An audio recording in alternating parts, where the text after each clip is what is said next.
If you have been in any bookstore in the country, you've probably come across The Seven Husbands of Evelyn Hugo. A New York Times bestseller with a Netflix film adaptation in the works, the success of this book is undeniable. Written by Taylor Jenkins Reid and published in 2017, the book didn't reach huge success until recently, with an online resurgence popularizing it. And for a lot of people, myself included, it's the book that got them back into reading. I can't speak on what captivated anyone else, but for me, an avid watcher of old Hollywood films and gay media, this book felt handmade for me. While I do think it has its flaws and valid criticisms, I think it's a nice, easy read that I really enjoyed. For those who are unfamiliar, The Seven Husbands of Evelyn Hugo follows the career trajectory and rise to stardom of fictional bombshell Evelyn Hugo. She reflects on her 7 marriages, the films she's made, and who her one true love is. One of my favorite aspects of the book was hearing about the fictional films Evelyn made, and the more I read, the more I began to think about what real-life films could have been a part of Evelyn Hugo's filmography. This inspired me to create this list of films that I believe Evelyn Hugo would have starred in if she were a real actress. As a few ground rules, all films on this list must be from before 1980, ideally between 1950 to 1980, which were written to be Evelyn's most active years as a star. Preferably, all films must have less than 40,000 viewers on Letterboxd. I do break this rule for a few movies. Seeing as the character of Evelyn Hugo was heavily influenced by Marilyn Monroe and Elizabeth Taylor, I didn't want this video to simply rehash these actresses' already well-known films. I want to use this as an opportunity to spotlight some lesser-known films that I think are worthy of being on your radar. Also, it just felt too easy to recommend Some Like It Hot and Little Women. Speaking of, no real-life films that Evelyn mentions directly in the book. This means no 1949 Little Women, no 1948 Anna Karenina, and no Breathless. Now that we have these guidelines set, let's begin Evelyn's career with her first husband. Oh, and of course, there will be spoilers for the book.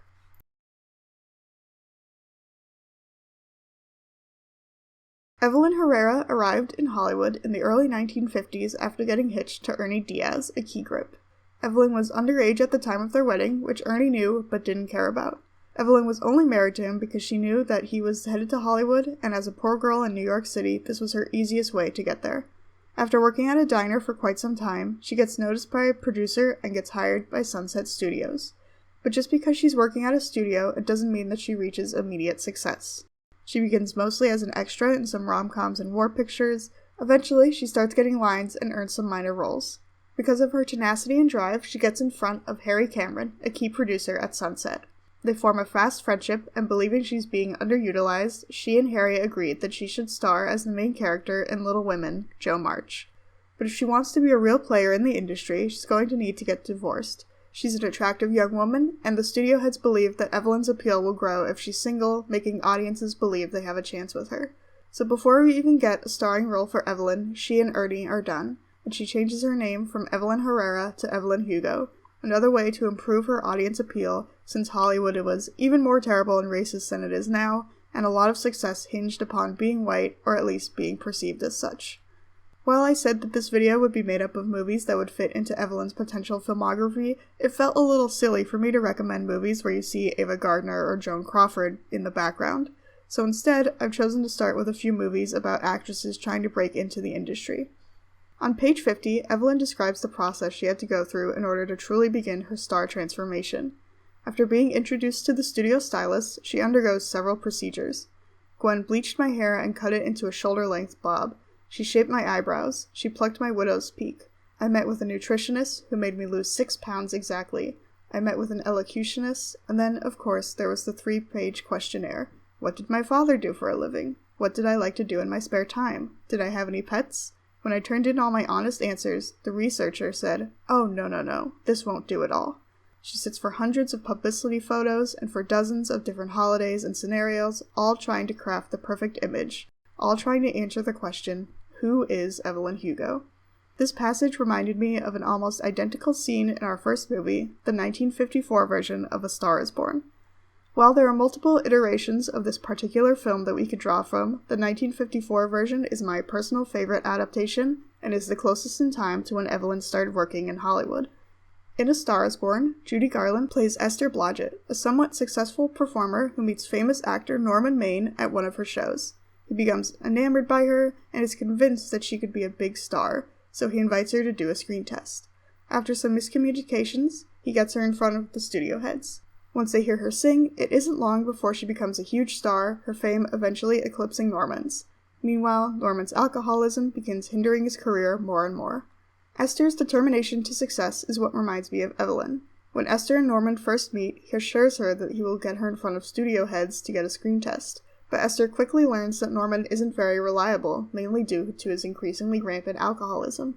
So she continues working on her own, getting singing jobs that eventually lead to Norman finding her again. While Evelyn doesn't rely on a big actor to bring her success, I think Esther and Norman's dynamic has some parallels to Evelyn and Harry's marriage in the future, especially with its alcoholism. But let's not get ahead of ourselves, we'll get to Harry later. This film lays the groundwork for outside viewers as to the inner workings of Hollywood in the late 50s and could offer a good insight if you haven't watched a lot of older movies. The arduous journey to stardom, the suddenly plucked from obscurity trope, and the struggles of fame and possibly hitting your peak make this a great introduction to the filmography of Evelyn Hugo. Stage Door follows the lives of the many women living in an actress boarding house in New York City. Specifically, it focuses on Jean Maitland, a longtime resident of the boarding house who is very cynical to the industry, and Terry Randall, a snooty upstart who looks down on the crass women living in the boarding house. Along with Ginger Rogers and Katharine Hepburn as the two leads, the film also has a stacked cast, including Eve Arden, Jack Carson, Ann Miller, and Lucille Ball. Along with a wonderful cast of characters, this film also shows that the quest for stardom isn't all it's cracked up to be. The crew at the Footlight Club are constantly vying for the smallest of roles, some of them skip meals to pay rent, and others have to rely on dates with brutish men to get any food in. Even when success seemingly comes their way, it's more of a wolf in sheep's clothing. Grimy producers who know that these girls are desperate and willing to do anything for a part take advantage of their desperation often. This is very reminiscent of how Sunset producer Ari Sullivan of Evelyn Hugo would use his burgeoning stars for his own personal means. Think Harvey Weinstein, but in the 1950s. While Stage Door came out a bit earlier in the century than when Evelyn became a star, this is a great portrayal of the friendship and bond between upcoming actresses, and reminds me a lot of how Evelyn and fellow Sunset actress Celia St. James act early on in their friendship. Jean and Terry's competing methods of acting and making their way in the industry parallels Evelyn and Celia as well, with Jean making a name for herself and having no problem using men as a way to further herself, compared to Terry coming from a well-known family and finding her success in a more traditional way with purely dramatic acting. Think of this film as a version of Sunset Studios with other stars from the studio in tow.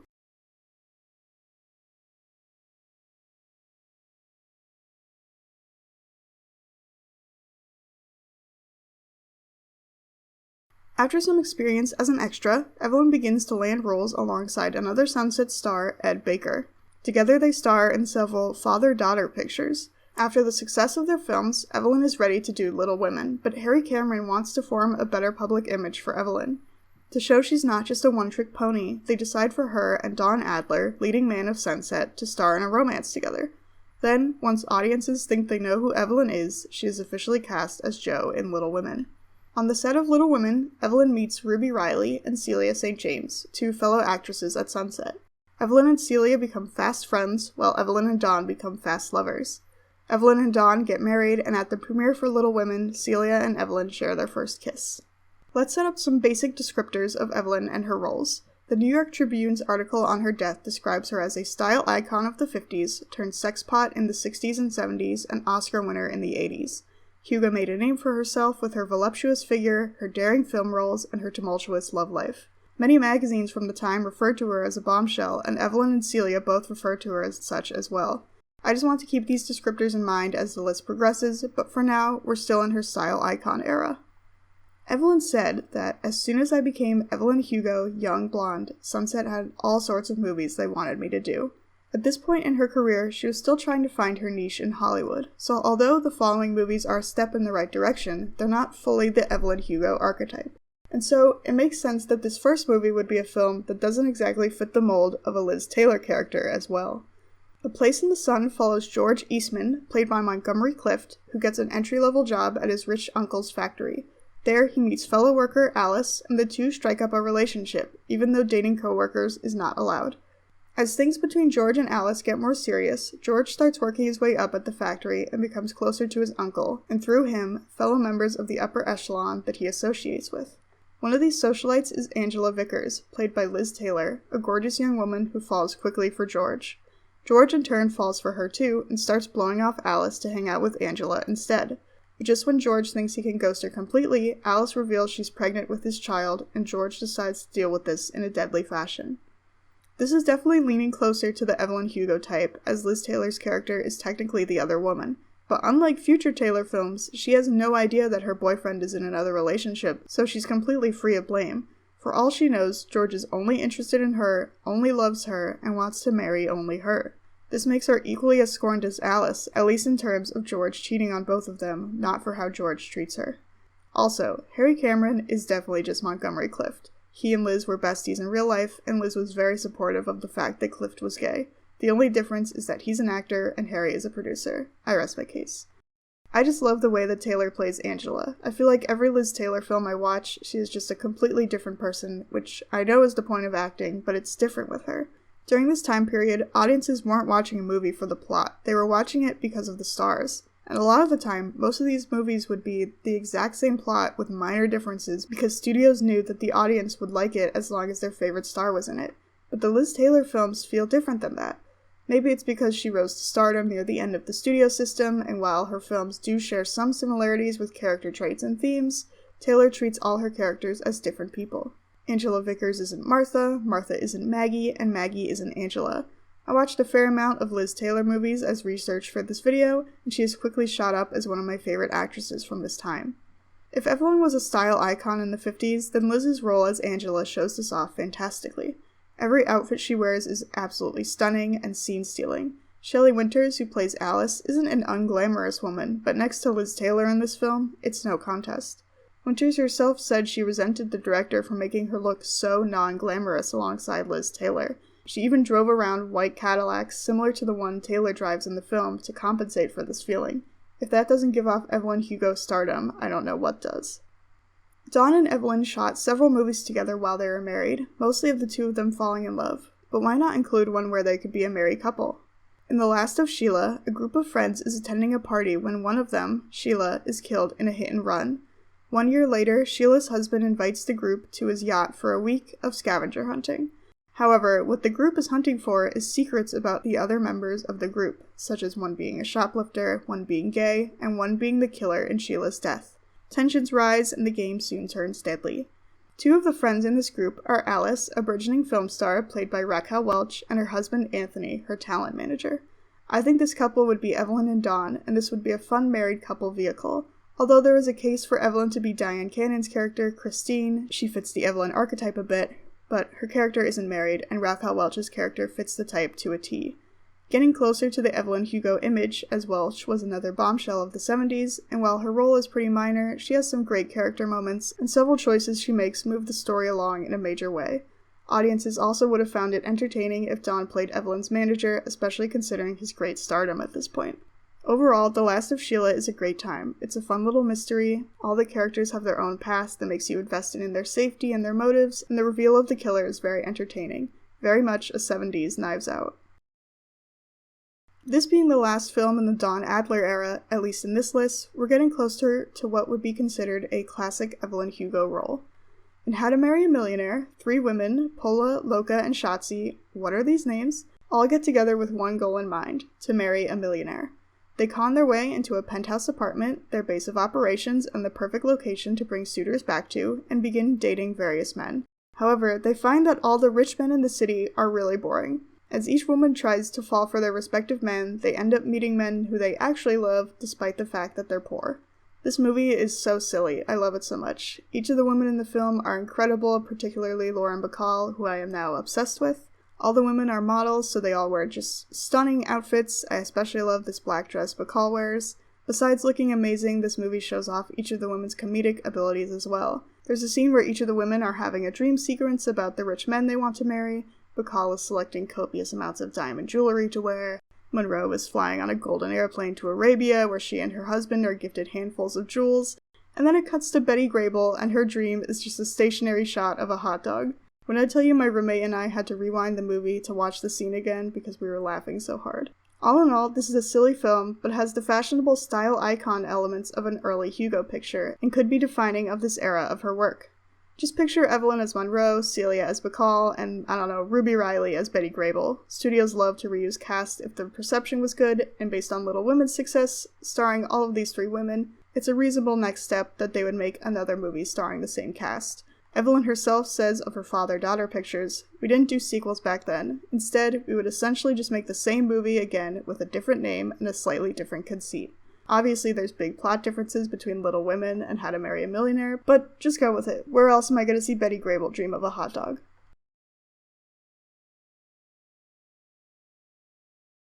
Not long after Evelyn and Don get married, he begins displaying very abusive tendencies. But divorcing Don isn't as easy as just leaving him. He's Sunset's biggest star, so by leaving him, Evelyn is essentially blackballed in Hollywood. Her upcoming roles are given to other stars, and she doesn't receive an Oscar nomination for Little Women.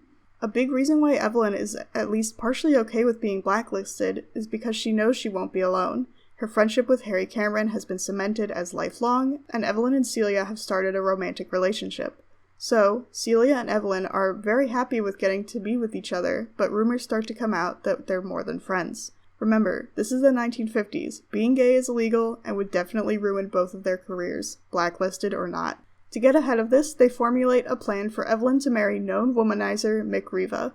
The 2 meet in Vegas, get drunk, get married overnight, and then annul the marriage the next morning. Easy solution, except Evelyn didn't tell Celia that she would be having sex with Mick to really sell the marriage. The 2 fight, and this leads to their first breakup. Evelyn makes 2 more films post-Blacklist, but they both flop. Then, a saving grace appears. She sees the film Breathless, and realizes that if nobody wants to work with her in Hollywood, then she can just go to Europe and work there. Shortly after, she meets Max Girard, a French New Wave director. He immediately wants Evelyn for his film Bouton Train. He says of the film, "Bouton Train means life of the party. That is you. She's the kind of woman every man falls in love with." And it is about 2 men who are petty thieves, and they are on the run to Switzerland when they are distracted by an incredible woman they meet along the way. The 3 of them go for an adventure in the mountains. For a good amount of Evelyn's films, I had to watch several movies before I found one that fit with her synopses, but for Bouton Train, I had one in mind instantly. In The Misfits, Marilyn Monroe plays an ex-stripper who meets 3 cowboys at a bar. Having been freshly divorced, Marilyn is ready for a change, so they bring her along with them to their unfinished house in the desert, and they go on adventures wrangling horses and going to rodeos. If Bouton Train means life of the party, then there is no actress who radiates this energy more than Marilyn Monroe.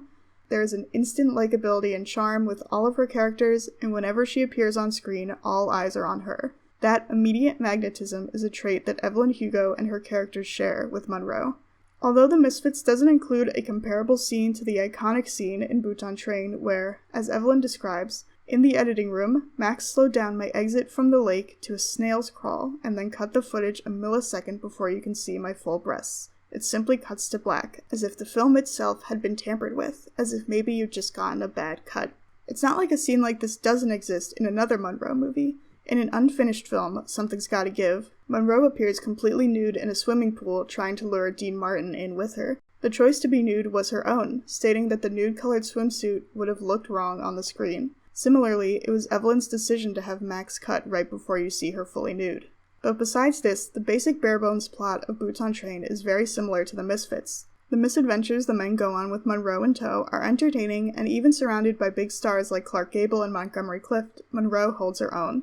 This was one of her first roles after enrolling in the Actors Studio, a group in New York that was doing this new thing called method acting. Because of this, Monroe's performance is much deeper and real than some of her previous roles, and it comments on the persona of Marilyn Monroe, with Monroe's character moving past being a sex symbol.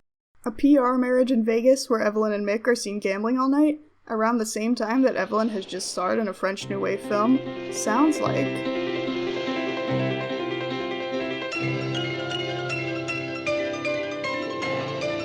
Bay of Angels follows a young man who becomes obsessed with gambling and the woman he meets at the casino.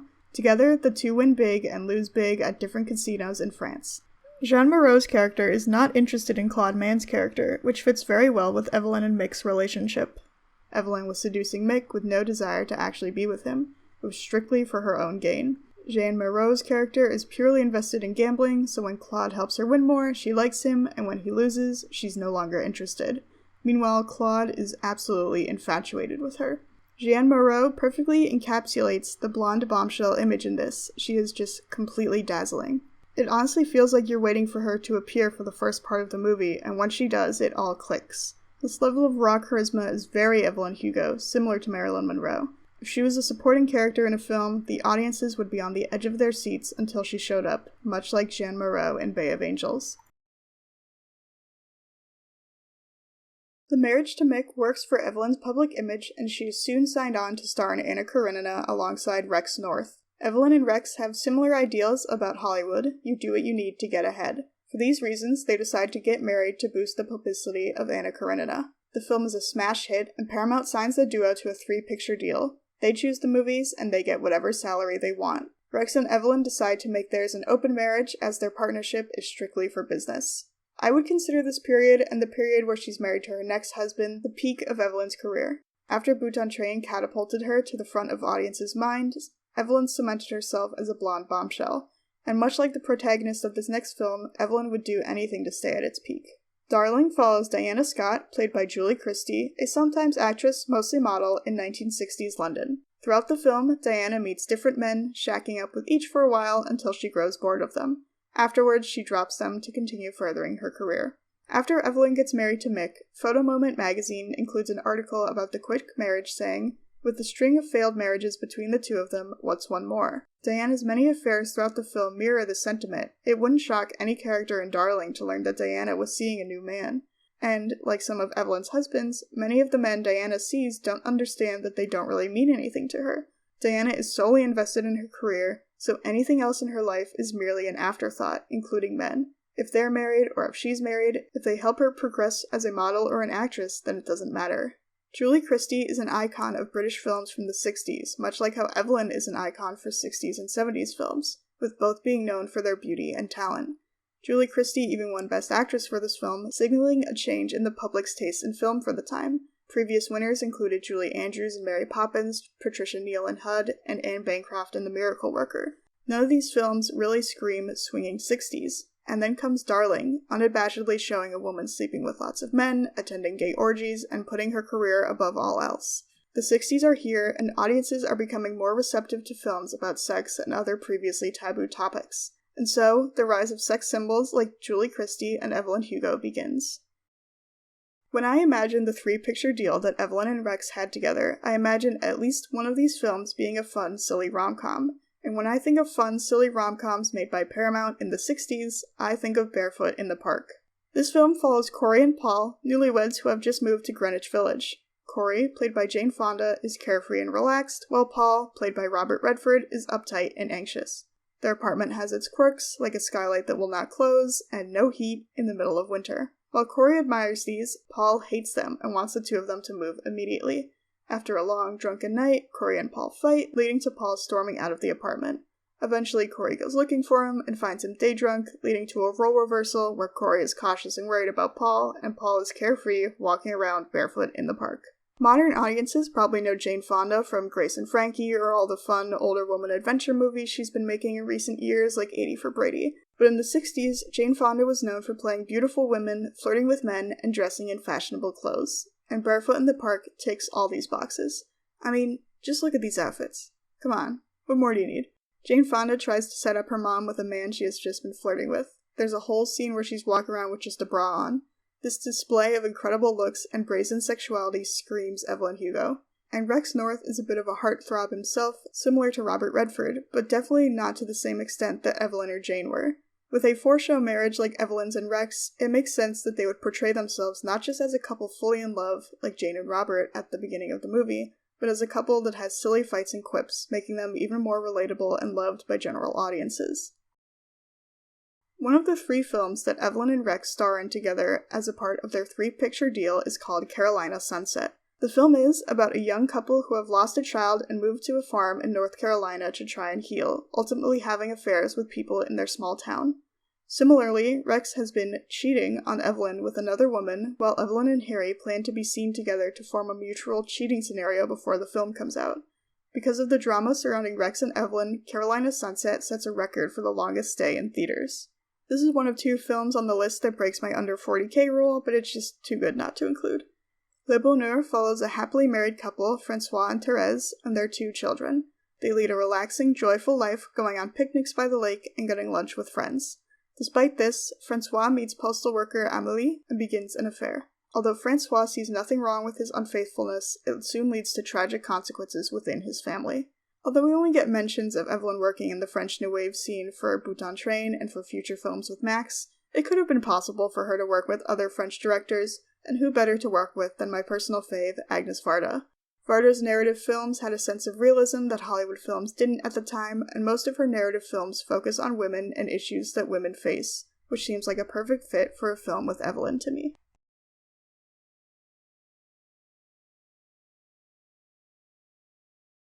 At the Oscars, when Evelyn is nominated for Carolina Sunset, Evelyn and Celia make up. Celia is now married to football player John Braverman, who also happens to be Harry's boyfriend. The four of them move to New York City and live in neighboring apartments. Around this time, Evelyn and Harry also decide to have a child together and end up with a daughter whom they name Connor. Celia and Evelyn live domestically together for a couple of years like this while they each film their separate movies. 5 husbands in, and Evelyn seems to have found a nice groove to settle into, and since Hollywood can't let anyone rest, why not have her star in a film about being in a bunch of unsuccessful marriages, but make it camp? In What a Way to Go, Shirley MacLaine plays Louisa, a widow 4 times over who just wants to live the simple life with her husband. But every time she gets married, her poor husband suddenly strikes it rich and then promptly dies. Previous husbands include Dick Van Dyke, Paul Newman, Robert Mitchum, and Gene Kelly, aka all the hotties of the 60s. This film is absolutely insane. Every time Louisa gets married, she has a dream sequence about how this marriage is like a different film genre, and each parody is spot on. Her marriage to Dick Van Dyke is like a silent film, being with Paul Newman is like a sexy French New Wave film where they just have sex in increasingly smaller bathtubs. Her marriage with Robert Mitchum results in an absolutely extravagant, lush budget production with monochrome sets and gorgeous gowns designed by Edith Head, and her marriage with Gene Kelly includes a long dance sequence on a boat. Truly, what more could a girl ask for in a film? The deaths are each equally as silly. I personally really like when Robert Mitchum accidentally milks a bull and it kicks him so hard that he gets launched at Mach speed out of the barn into a tree before landing into a trough of water, slide whistle sound effect accompanying this all. Forgive me!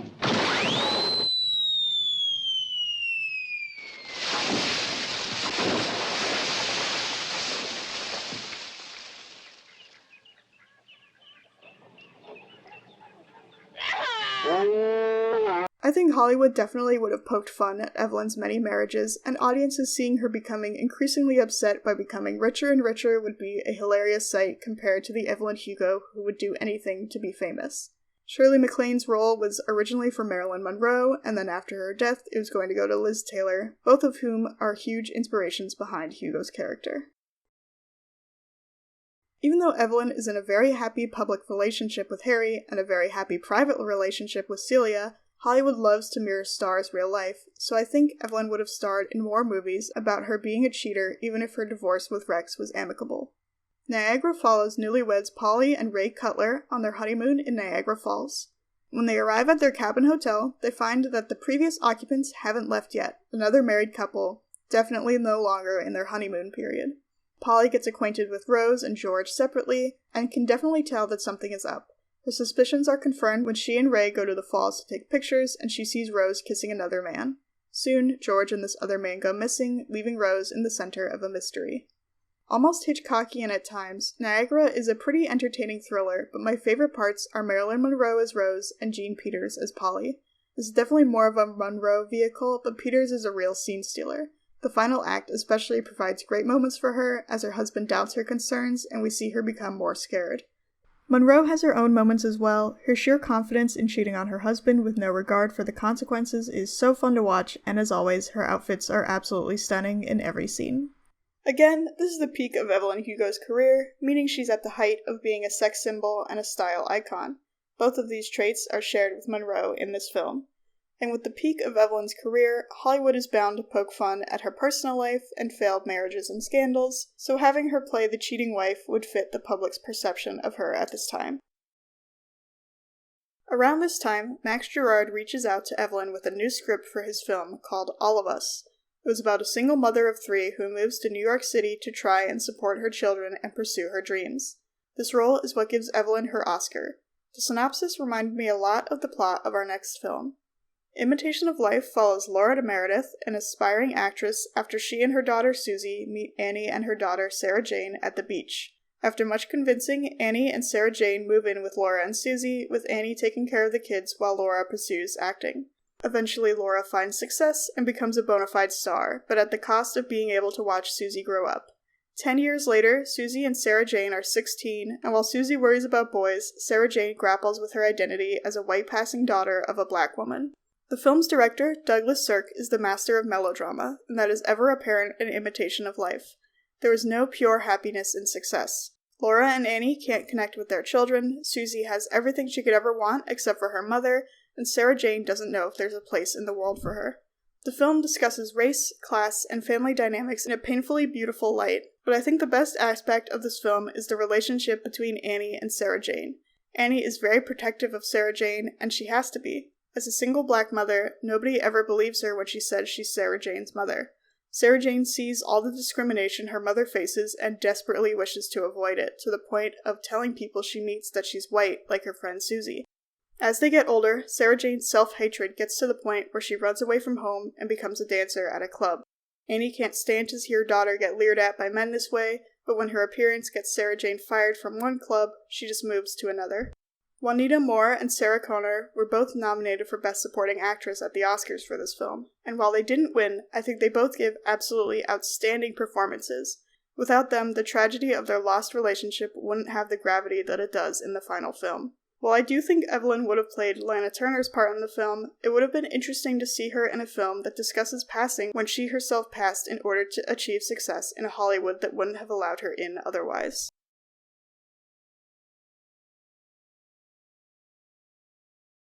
Evelyn's fellow co-star in All of Us is her ex-husband Don Adler. He says that he's changed and feels horrible for the way he treated her, but Evelyn is surprised he even thinks about their relationship since she doesn't at all. One of the scenes in the movie is a graphic sex scene, which Evelyn does without asking Celia if she would be okay with first. After learning about this, the two of them fight and they break up again. At the same time, Harry gets in a car accident and unfortunately doesn't make it, leaving Evelyn inconsolable. After winning her Oscar for All of Us, Evelyn and Max get married. Evelyn more so because of loneliness, Max because of the image of being married to blonde bombshell Evelyn Hugo. Evelyn is in her 40s at this point, and her roles are starting to dry up. I had a hard time finding movies for this era, to be honest. Some of the actresses I had been using as reference points stopped making movies consistently in the 80s, and if they didn't, the films they did make weren't really the kind of films that Evelyn describes making around this time. During this time, she mostly plays mothers, and while she still does work with major studios, her last film was made with Fox, I imagine she would work with anyone at this point if it meant getting a role, including indie pictures. Wanda follows Wanda Goronsky, a woman on the precipice of divorce. She shows up late to her divorce hearing only to give up her rights to her kids, leaving them with her ex-husband. She soon after gets fired and hangs around with various horrible men before latching on to Norman, who is literally robbing a bar when they meet. The relationship with Norman doesn't go well, to say the least, with Wanda being roped into a crime spree by hanging around him. Evelyn has played a number of morally ambiguous women in her past, but Wanda is definitely hard to redeem. I mean, the film begins with her abandoning her children in court, a court date that she is late for, no less. However, I don't think Evelyn would shy away from playing morally gray characters. A lot of bombshell characters are often seductresses, and this feels a little like the next step of that. Barbara Loden, who plays Wanda, actually played more of a seductress or a loose woman role in an earlier film, Splendor in the Grass. In that film, Loden's character is used as a lesson for Natalie Wood and Warren Beatty's characters. If they give in to their temptations, they'll end up like Loden, the town pariah, and, spoiler alert, dead. Wanda could be seen as an extension of Loden's character in Splendor in the Grass if she met a different fate. Maybe she lives but is trapped with a rotating cast of despicable men, her bombshell beauty fading, leaving her to wander the world in search of love. This film is definitely the least likely for Evelyn to actually have starred in, but I think it's just too good not to include. Boom follows Elizabeth Taylor as Sissy Goforth, a rich older woman on her deathbed when she meets Richard Burton's Chris Flanders, a charismatic poet who knows how to get what he wants. I don't even know how to describe the rest of the movie. It's like they just gave Burton and Taylor copious amounts of alcohol, a beautifully strange house, and started filming. A lot of the absurdity stems from the fact that Burton and Taylor are horribly miscast. Taylor is supposed to be a dying woman, and Burton a man in his 20s. while in real life, Burton is 43 and Taylor is 36. Taylor's age is actually what drew me into thinking it could have been an Evelyn role. Evelyn would have been in her mid-40s at this point, and according to her, the parts I would have been offered were the mothers of great roles being offered to women literally half my age. If she was being offered mother roles in her late 30s, then a woman at death's door in her 40s seems like the next logical step. It's horrible, but it's incredible. There's a part where Taylor throws an X-ray machine off a cliff and calls it a baby buggy for a baby from Mars. Various times throughout the film, Burton just says boom for no reason. There's a part where Burton is telling a really long story about Xanadu and Taylor interrupts him by saying, "What?" in the funniest tone. Taylor's costumes are insane. She keeps telling people to get off her terrace.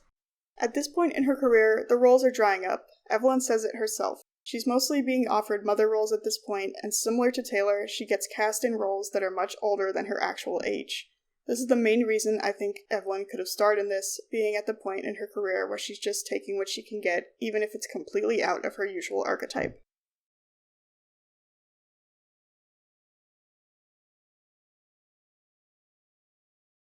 Well, Evelyn's retired at this point. What movies could I have for this time period? None for Evelyn, at least. So instead of having this section be about Robert Jamison, let's shift to Evelyn's one true love of her life.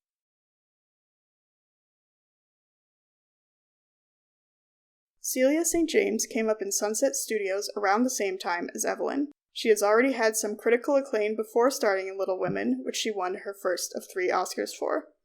Known as a girl-next-door type, Celia mostly starred in dramatic pictures, although she did do a musical or two as well. One thing Evelyn says is that she never did a comedy, which, there's no way she never did a comedy. The studios would have at least put her in one as her career was just starting out to see if it worked. This is the second movie in my list that has over 40k views on Letterboxd, but it fits the Evelyn and Celia dynamic so well. All About Eve follows Margot Channing, a famous Broadway actress played by Bette Davis, after she meets one of her fans, Eve Harrington, played by Anne Baxter.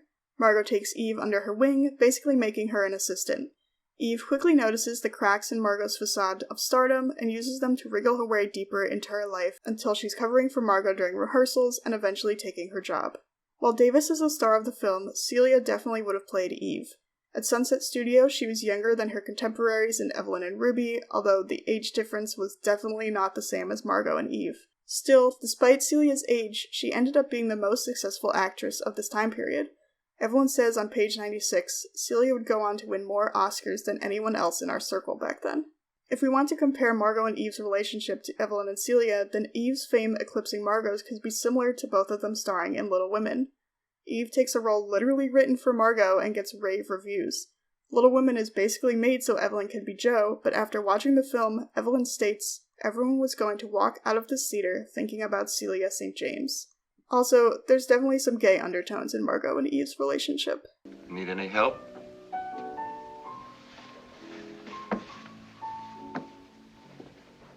To put me to bed, take my clothes off, hold my head, tuck me in, turn out the lights, and tiptoe out. Eve would, wouldn't you, Eve? If you'd like. I wouldn't like.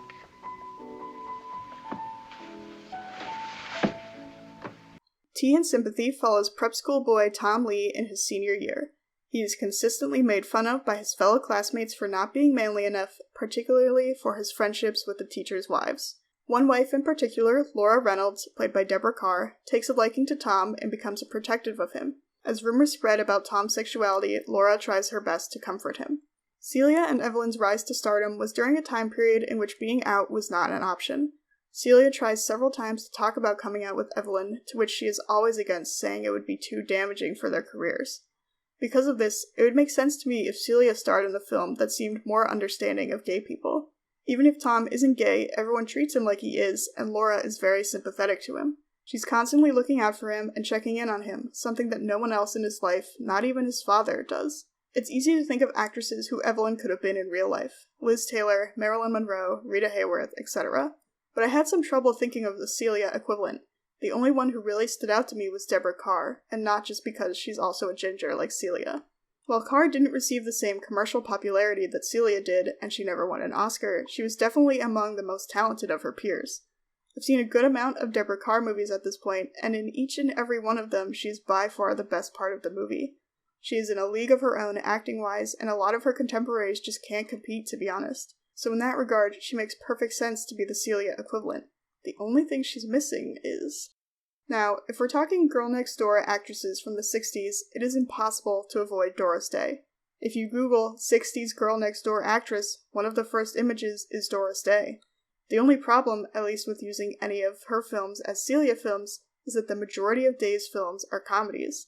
But like I said earlier, there's literally no way that Celia would have never starred in a comedy, even if she wasn't considered a girl next door, but with this archetype following her around, it just screams comedy. So we're going on a brief dive into Day's career for different genres she starred in and how they relate to Celia. First, let's go over a genre that Celia did often, but Doris did not: drama.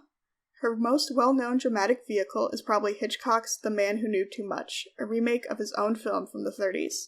In this film, Doris Day and Jimmy Stewart are a happily married couple on a vacation in Marrakesh with their son. They meet a nice man on their bus to the hotel, and then the next day see him get murdered in front of them. He whispers words of espionage into Jimmy Stewart's ear, and while he and Day are getting questioned by police, their son gets kidnapped, and it's up to them to get him back.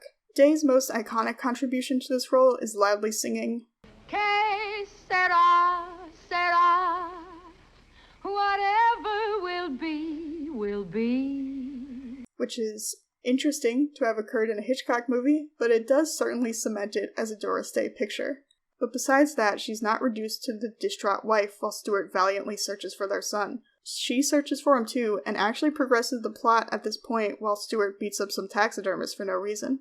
If we were going only off of Day's performance in this movie as a connection to Celia, I would say there isn't one. But since we're connecting Celia instead to Day's girl next door persona, I thought it necessary to look at one of her most known dramas, even if it wouldn't have been a Celia St.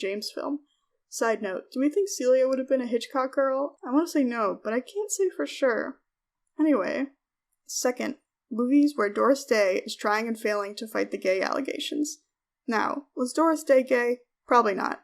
But after having seen Calamity Jane, one starts to wonder. She literally sings a song called I Once Had a Secret Love. The closet is made of glass. Celia does star in a musical at one point, and this was a big era for westerns, so that's my reasoning for this being Celia core. Now, what she is most known for.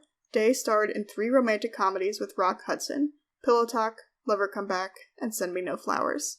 This is what being known as the girl next door means. There is absolutely no way that Celia would have never starred in a comedy. I refuse to believe it. Taylor Jenkins Reid, we have beef. Most of these movies have similar bare-bones plots. Rock Hudson plays a confident playboy who meets Doris Day and finds her annoying. However, the two of them end up in a competition over something, whether it's the two of them working at different advertising firms or sharing a phone line, and through this, they fall for each other. Send Me No Flowers breaks this mold a bit since they are already a married couple at the start of the film, but Hudson's charm and Day's sass are still important parts of the film. If Rock Hudson, gay man, can make fun rom-coms with Doris Day, then Celia St. lesbian, could make fun rom-coms with some man. I'm sure of it. And a lot of these movies have gay vibes between Rock Hudson and whoever plays his best friends, so let's translate that to Celia too. Besides this, Doris Day is just completely captivating in any movie she's in, even with small roles like in Young Man with a Horn, which, side note, also stars Lauren Bacall as a lesbian. That captivating quality is something that Celia had in spades, and it's also a part of what led her to being the most awarded and celebrated actor in her group. It's also what made Evelyn fall for her. I hope you enjoyed this dive into Evelyn and Celia's filmography. Hopefully you agree with at least some of my choices, and hopefully you found some movies on this list that sound interesting to you. I had a lot of fun researching for this video, and if you have any other suggestions for either Evelyn or Celia's filmography, please comment them below.